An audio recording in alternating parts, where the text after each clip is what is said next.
여러분은 혹시 대화 도중에 상대방이 마치 투명한 벽을 세우는 듯한 느낌을 받아보신 적이 있으신가요?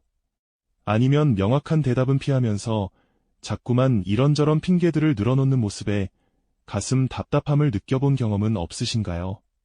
오늘 우리는 그 보이지 않는 벽 뒤에 숨겨진 회피형이라는 관계의 얼굴과 그들이 무심코 던지는 은밀하지만 결정적인 신호들을 함께 깊이 파헤쳐 볼 것입니다. 수많은 인간관계 속에서 우리는 때로 왜 이토록 불확실하고 답답한 감정을 느끼는지 그 근본적인 원인을 명확하게 이해하고 싶을 때가 많습니다. 이 영상을 통해 여러분은 단순한 심리 분석을 넘어 현실적인 대화 기술과 관계를 바라보는 깊은 통찰력을 얻게 되실 겁니다. 복잡하게 얽힌 관계의 실타래를 풀어나갈 실질적인 지혜를 함께 찾아가는 여정이죠. 자, 그럼 과연 회피형이란 어떤 사람들을 말하는 걸까요? 그들은 기본적으로 친밀감이나 감정적인 연결을 불편해하고 갈등 상황에서 회피하려는 경향이 강한 사람들을 의미합니다. 마치 마음속에 늘 비상 탈출구가 준비되어 있는 것처럼 느껴지기도 하죠. 우리는 이들의 미묘한 신호들을 알아차려야 할까요? 타인을 비난하기 위함이 아니라 우리 스스로의 관계를 건강하게 지켜내고 불필요한 오해와 상처를 줄이기 위함입니다. 때로는 그들을 더 깊이 이해하는 첫걸음이 될 수도 있고요. 그렇다면 이제부터 회피형 사람들이 자주 보내는 구체적인 신호들을 하나씩 살펴보겠습니다. 첫 번째 신호는 바로 자신의 감정 표현을 회피하고 일반화하는 모습입니다.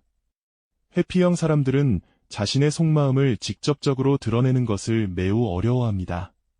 예를 들어, 어떤 문제로 인해 당신이 지금 많이 속상한가요? 라고 물었을 때 그들은 누가 안 속상하겠어요? 다들 그렇지 않나요?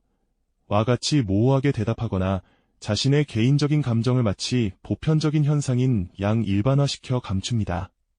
마치 자신의 감정 주변에 안개 장막을 치는 것과 비슷하죠.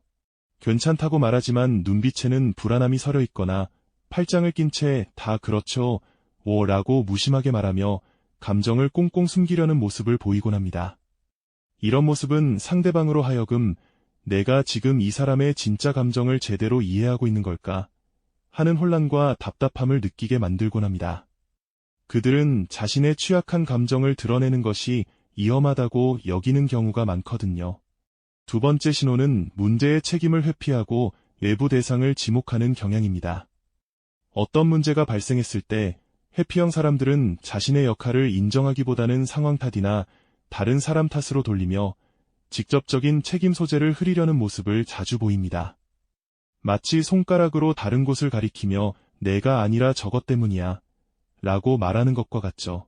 예를 들어 중요한 약속에 늦었을 때 교통체증이 너무 심했어요 라거나 미리 알려주지 않았잖아요 처럼 외부 환경이나 타인에게 원인을 전가하는 경우가 많습니다. 자신의 실수나 부족함을 인정하는 대신 비 오는 날 우산이 없었던 이유를 누가 나에게 우산을 씌워주지 않았기 때문이라고 설명하는 것처럼 말이죠. 이런 태도는 문제를 해결하기보다는 오히려 관계 속에서 불만과 불신을 키울 수 있습니다. 마치 문제의 그림자로부터 슬그머니 뒷걸음질 치는 사람의 모습처럼 느껴질 때가 있죠. 세 번째 신호는 친밀감 형성을 방해하고 의도적으로 거리를 두려는 모습입니다.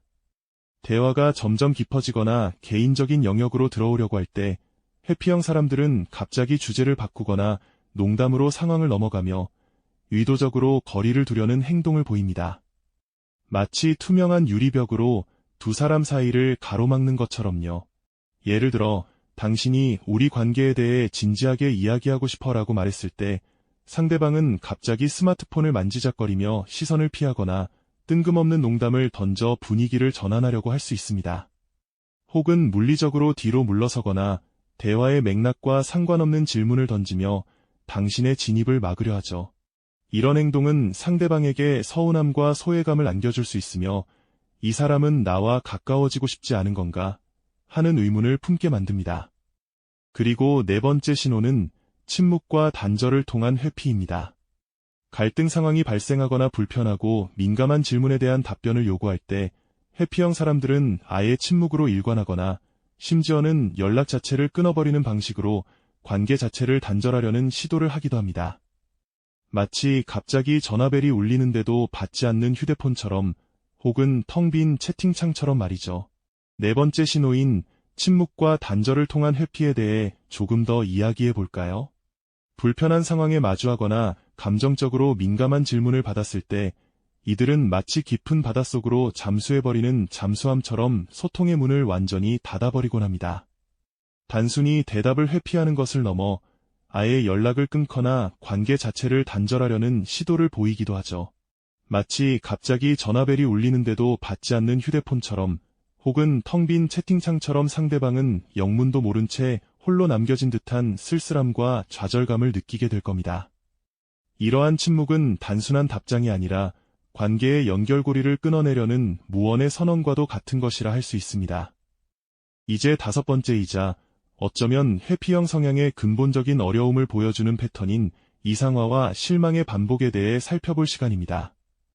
관계의 시작 단계에서 회피형 사람들은 종종 상대방을 현실과는 동떨어진 완벽한 모습으로 이상화하는 경향을 보입니다.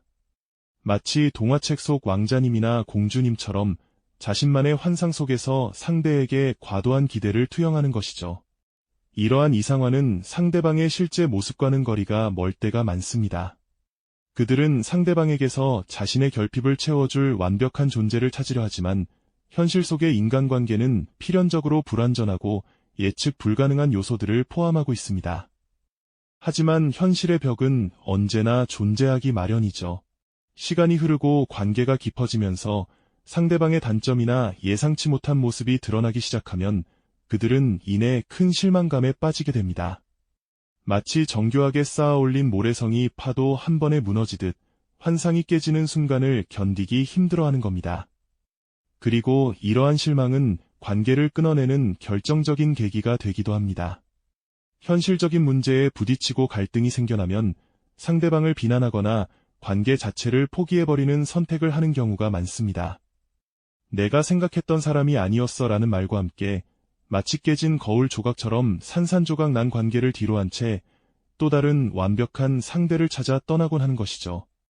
이처럼 이상화와 실망의 반복은 회피형 사람들이 건강한 관계를 지속하기 어렵게 만드는 치명적인 패턴이라고 할 수 있습니다. 회피형은 단순히 나쁜 사람이라거나 이기적인 사람이라는 꼬리표를 붙일 수 있는 존재가 아닙니다. 그들은 자신도 모르는 사이에 친밀함과 취약함이라는 감정을 깊이 두려워하며 스스로를 보호하기 위해 무의식적으로 방어 기제를 작동시키는 사람들입니다. 마치 가시 돋친 선인장이 부드러운 속살을 숨기듯 외부의 위협으로부터 자신을 지키려 하는 것이죠. 우리가 그들이 보내는 이러한 은밀한 신호들을 읽어내는 것은 단순히 상대를 판단하거나 비난하기 위함이 아닙니다. 오히려 우리 자신의 감정적인 안전망을 보호하고 불필요한 오해와 상처를 줄이는 첫걸음이 될 수 있습니다. 때로는 상대를 더 깊이 이해하고 그들의 내면에 자리한 두려움을 통찰하는 기회가 되기도 하죠. 복잡하게 얽힌 인간관계 속에서 이러한 회피형의 신호들을 알아차리는 것은 불필요한 오해와 감정 소모를 줄이고 나아가 우리 스스로를 지키며 더 건강한 관계를 맺기 위한 필수적인 지혜를 안겨줄 것입니다. 우리의 모든 대화는 서로를 비추는 거울과 같습니다. 오늘 함께 나눈 이야기들이 당신의 관계 거울을 더욱 선명하게 닦아주어 사람과 사람 사이의 미묘한 감정들을 더 깊이 이해하는 데 도움이 되기를 진심으로 바랍니다. 이 영상이 도움이 되셨다면 좋아요와 구독 부탁드립니다. 여러분의 응원이 제게 큰 힘이 됩니다. 다음 영상에서도 더 유용한 정보를 공유하겠습니다. 감사합니다.